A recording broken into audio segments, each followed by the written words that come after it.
Welcome to my YouTube channel world literature. आज जो topic discuss करने वाले हैं वो है blowup and other stories by Julio कॉर्टेजार।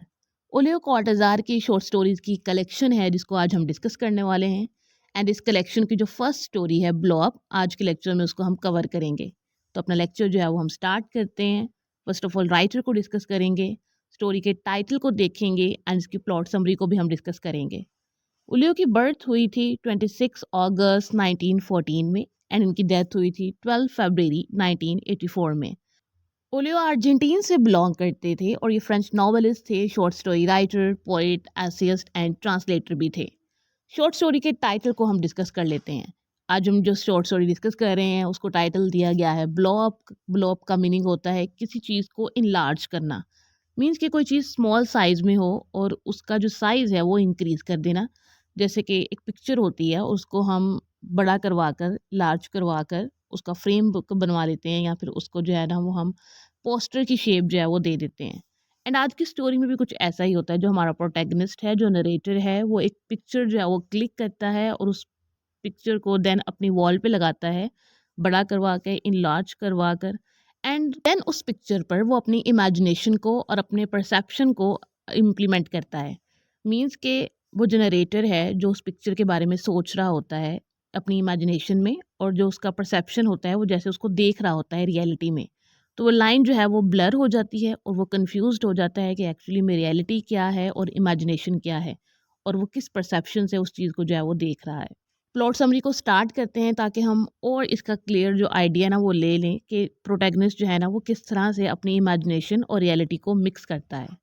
अब जो कहानी है वो शुरू इस तरह से होती है। सबसे पहले जो नरेटर है वो एक प्रोलॉग देता है, वो जिसके बारे में बताता है कि स्टोरी टेलिंग एक्चुअली में होती क्या है, यहाँ पे स्टोरी टेलिंग जो है वो कैसे करनी चाहिए, कोई कहानी जो है वो कैसे नरेट करनी चाहिए और वो किसे नरेट करनी चाहिए।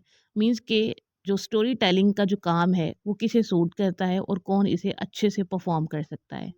उसके बाद जो नरेटर है वो कहता है कि मैं कौन सा वर्ड यूज़ करूँ अपनी स्टोरी को डिस्क्राइब करने के लिए। आई का, यू का, ही का एंड दे का। मीन्स कि वो कन्फ्यूज्ड होता है कि मैं इसके लिए प्रॉपर पर्सन हूँ भी कि नहीं, या फिर कोई और पर्सन होना चाहिए इस स्टोरी को नरेट करने के लिए। देन नरेटर कहता है कि जब हम किसी से कोई जोक सुनते हैं तो हम एक्साइटेड होते हैं कि हम यही जोक जो है ना वो किसी और को जाकर सुनाएं। एंड इसी तरह से स्टोरी में होता है कि हम कोई स्टोरी सुनते हैं, कोई इवेंट जो है वो एक्सपीरियंस करते हैं, कोई इंसिडेंट जो है वो एक्सपीरियंस करते हैं। देन हम एक्साइटेड होते हैं, हम क्यूरियस होते हैं कि हम यही चीज़ जो है वो किसी और को जाकर सुनाएं। अपना जो मैसेज है, अपना जो एक्सपीरियंस है वो किसी और को भी जाके कन्वे करें। जब ये नरेटर डिसाइड कर रहा होता है कि क्या मैं राइट पर्सन हूँ कि नहीं इस स्टोरी टेलिंग के लिए, तो वो इस स्टोरी को सुनाते हुए क्लाउड्स को अगेन एंड अगेन जो है ना वो डिस्क्राइब करता है। कभी क्लाउड्स डार्क हैं, कभी स्काई है, तो इन इवेंट्स को भी वो through out the story describe करता रहता है। अब चलते हैं हम इसके मेन प्लॉट की तरफ, जिसमें जो है ना वो रॉबर्टो मिशेल, जो कि प्रोटैगनिस्ट है हमारी स्टोरी का, वो स्टोरी को नरेट करता है। सबसे पहले रॉबर्टो जो है वो अपना इंट्रोडक्शन देता है कि मैं फ्रेंच चिलियन हूँ और मैं पेरिस में रहता हूँ और मैं एक ट्रांसलेटर हूँ, और जब मुझे फ्री टाइम मिलता है तो मैं फ़ोटोग्राफ़ी करता हूँ। और फ़ोटोग्राफ़ी के बारे में नरेटर कहता है कि अपने बच्चों को हमेशा जो है ना वो फ़ोटोग्राफ़ी सिखानी चाहिए, ताकि वो एक छोटी एज से जो है वो फ़ोटोग्राफ़ी करना सीख जाएँ और वो देखें कि उनके सराउंडिंग में क्या हो रहा है, नेचर कैसी है और नेचर उन्हें क्या मैसेज देती है। तो पिक्चर्स क्लिक करना जो है ना ये एक आर्ट है, और आर्ट के थ्रू जो है ना वो आप बहुत कुछ लर्न कर सकते हो।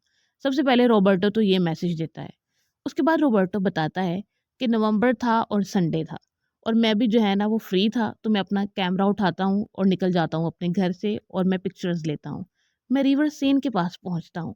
जब मैं रिवर सेन के पास पहुँचता हूँ तो मैं क्या देखता हूँ, एक वुमन है जो कि थोड़ी ओल्ड है, मीन्स के थोड़ी एजड वुमन है, फ्लर्ट कर रही है एक टीनेज बॉय के साथ। रोबर्टो देन डिस्क्राइब करता है कि जब मैंने इन दोनों को देखा तो मुझे लगा शायद ये मदर है और साथ में उसका बॉय है, कि उसका सन होगा, लेकिन ऐसा कुछ नहीं था। उन दोनों को जब मैंने ऑब्ज़र्व किया, उन दोनों की कन्वर्सेशन को मैंने ऑब्ज़र्व किया, तो मैंने देखा कि बॉय जो है वो कुछ नर्वस लग रहा है और वो कंटिन्यूअसली उस वुमन से जो है ना वो डिस्टेंस को मेंटेन कर रहा है। शायद वुमन इसे सेड्यूस करने की ट्राई कर रही है और बॉय जो है ना वो अनकंफर्टेबल हो रहा है और वो वुमन से दूर रहना चाह रहा है। तो यहाँ पर नरेटर जो है रॉबर्टो, वो इस सिचुएशन को अंडरस्टैंड करने की कोशिश कर रहा है। क्योंकि रॉबर्टो जो है वो इस वुमन और बॉय से थोड़ा डिस्टेंस पर खड़ा है, तो वो इनकी कॉन्वर्सेशन को जो है वो नहीं सुन पा रहा था, लेकिन इनकी कॉन्वर्सेशन को जज करने की जो है वो पूरी ट्राई कर रहा था। अभी क्या देखता है कि ये दोनों तो कॉन्वर्सेशन कर रहे हैं, लेकिन थोड़े डिस्टेंस पर एक कार खड़ी है और उसमें एक मेल जो है ना वो बैठा हुआ है। वो जो कार में बैठा मैन है वो इस सारे इंसिडेंट को नोटिस कर रहा है। अब यहाँ पर जो नरेटर है वो इस बॉय के बारे में कुछ अजम्पशंस लगाता है। वो बताता है कि शायद ये जो बॉय है ये एक वेल ऑफ फैमिली से है और इसकी पॉकेट में शायद एक पैनी भी नहीं होगी, और ये सारा दिन जो है ना वो इन स्ट्रीट्स पर घूमता है पेरिस की, और ये गर्ल्स को इमेजिन करता है और ये इमेजिन करता है कि मैं उनके साथ जो है वो डिनर कर रहा हूँ, मैं पार्टीज़ कर रहा हूँ। तो ये बॉय जो है वो एक टीनेजर है जो कि अपने यूथ में है, और एक ये जो वुमन है ये इसको सेड्यूस करना चाह रही है। तो ये सारी अजम्पशंस जो है ना वो नरेटर लगाता है, इवन कि इसे रियलिटी कुछ नहीं पता है। इसे नहीं पता है कि बॉय कहाँ से बिलोंग करता है, वुमन की क्या इंटेंशंस हैं, बॉय क्यों अफ्रेड है, यहाँ पर क्या चल रहा है, इसे कुछ नहीं पता। ये जस्ट इसका परसेप्शन है, इसकी अजम्पशंस हैं जो कि ये इन दोनों कैरेक्टर्स के बारे में लगाता है नरेटर। देन रॉबर्टो अपना कैमरा निकालता है और इन दोनों के सीन को कैप्चर करने की ट्राई करता है। ये उस बॉय पर और वुमन पर फोकस करता है और इनकी जो है ना वो पिक्चर लेने की ट्राई करता है और सिचुएशन को जो है ना वो क्लियरली अंडरस्टैंड करने की भी कोशिश करता है। अब जब ये पिक्चर ले रहा होता है तो वुमन इसको देख लेती है कि इसने जो है ना वो पिक्चर क्लिक कर ली है, और वो जो कार में बैठा मैन है उसने भी नोटिस कर लिया कि इसने जो है वो पिक्चर ले ली है। अब वुमन जो है ना वो उस बॉय को छोड़कर रॉबर्टो की तरफ आती है, और जब वो रॉबर्टो की तरफ आती है तो इस पर आकर गुस्सा करती है और इसे कहती है कि मेरी पिक्चर जो है वो वापस करो, और इतने में वो जो बॉय होता है वहाँ से भाग जाता है। एंड कार में बैठा जो मैन है वो भी बाहर आ जाता है जब वुमन को इस नरेटर पर जो है वो गुस्सा करते हुए देखता है। तो वुमन, नरेटर और रोबर्टो ये तीनों ट्रायंगल बनाकर जो है ना वो खड़े हो जाते हैं। वुमन जब रोबर्टो से पिक्चर मांगती है तो ये उस पर हंसता है और हंसकर जो है ना वहाँ से चला जाता है और अपने घर पर वापस आ जाता है। अब जब ये घर पर वापस आता है तो ये इस पिक्चर को जो है ना वो बड़ा करता है। ये उस पिक्चर को डेवलप करता है और उसका साइज़ जो है ना वो मैनी टाइम्स जो है वो इंक्रीज़ कर देता है। उसके बाद रोबर्टो मिशेल जो है ना ये उस फ़ोटो को स्टडी करता है और उसको अगेन एंड अगेन जो है ना वो देखता है, एंड इवन कि वो उस पिक्चर को अपनी वॉल पे भी जो है ना वो लगा लेता है ताकि जो है ना वो क्लियरली हर चीज़ को ऑब्ज़र्व कर सके। इसको लगता है कि इस पिक्चर में ये जो सीन है इसमें वुमन विलन नहीं है। इसमें विलन वो है जो कार में बैठा आदमी था। वो कार में बैठ कर जो है ना वो सारा सीन देख रहा होता है, और वो जस्ट ये चाहता है कि वुमन जो है वो इस बॉय को सेड्यूस करे, और ये जो सारा प्लेयर है वो मैन चाहता था। मीन्स कि मैन जो है ना वो इसमें विलन है। अब यहाँ पर मिशेल जो है ये सारी सिचुएशन जो है ना वो ऑब्जर्व कर रहा होता है अपने रूम में खड़ा। लेकिन अब इसके साथ जो है ना वो स्ट्रेंज चीज़ होना शुरू हो जाती है। अब वो स्ट्रेंज चीज़ क्या होती है? जब ये उस पिक्चर को देख रहा होता है, उस पे बहुत फ़ोकस्ड होता है, तो उसको लगता है कि वो पिक्चर जो है ना वो मूव करना शुरू हो गई है। उस पिक्चर में जो वुमन थी, वो उसके हैंड्स जो हैं वो मूव करना शुरू हो गए हैं, और ये उस सीन में दोबारा चला जाता है, जहाँ पर ये पिक्चर क्लिक करता है और बॉय और वुमन एक-दूसरे से जो है ना वो बातें कर रहे होते हैं, और वो जो कार में बैठा आदमी है, वो सारा सीन ऑब्ज़र्व कर रहा होता है। तो इसके माइंड में वो दोबारा से चीज़ें चलना शुरू हो जाती हैं, मीन्स कि इसकी इमेजिनेशन जो है ना वो शुरू हो जाती है।